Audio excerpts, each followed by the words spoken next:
Today we are talking Georgia Homestead Exemptions. Yeah, I'm with you. There's not much I can do to make this exciting, but if you are looking for information about homestead exemptions, then you probably aren't really looking to be entertained anyways. You just want the info. And don't miss out on some very special and important tips at the end that, if you qualify, can save you thousands of dollars. Let's do it. Georgia counties offer homeowners discounts on their ad valorem property taxes if the homeowner, that's you, that lives in the subject property, that's your house, as your primary residence. Certain conditions do apply, so please make sure you visit your county's tax commissioner's website for additional information. But here are the general rules. Number 1, you must own and occupy the property as your primary residence as of January 1 of the application year. You must file for the exemption by April 1st. If you purchase your home after January 1st or miss the April 1st filing deadline, you may still file your homestead exemption at any point, but it will not be applied to your tax bill until the following calendar year. The county does not look at who owned the property for a majority of the year. They only look at who owned and occupies the property as of January 1st. Number 2, you only need to do this once. Once you're approved for homestead, the exemption automatically renews unless circumstances change or you become ineligible. Only apply again for homestead if there's a change in home ownership, name, deed, or you qualify for a different exemption. Refinancing does not affect your exemption. You do not need to reapply if you refinanced.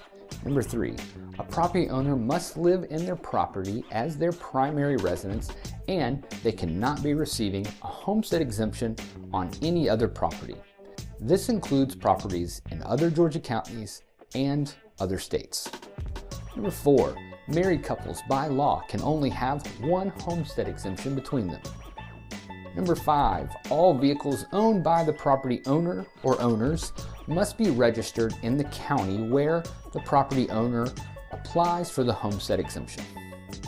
Number 6, I can count. Number 6, all applications of homestead exemption must indicate on their application whether they are U.S. citizens or are qualified aliens or non-immigrants under the Federal Immigration and Nationality Act.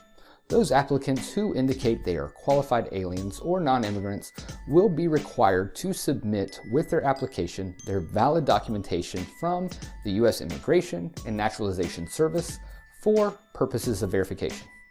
Okay, some additional tips. 1, homestead exemptions cannot be applied to rental properties, commercial properties, or vacant lots. Second tip, your county may offer other exemptions for which you may be eligible. Other exemptions may include senior exemptions.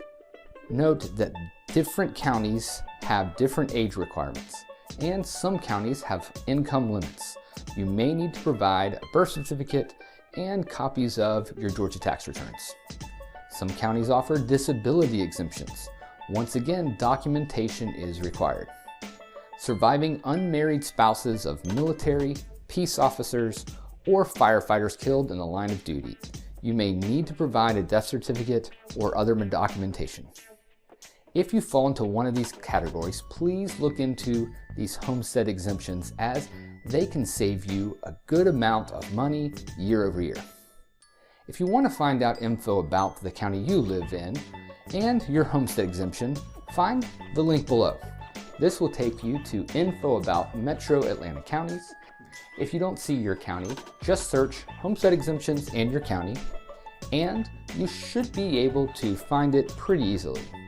If you found this video helpful and would like to know more about home ownership, buying and selling real estate, living in Atlanta, Duluth, or the Metro Atlanta area, then check out some of my other videos. Don't forget to subscribe and hit that little notification bell. I post videos every Thursday. Thanks, and I will see you next time.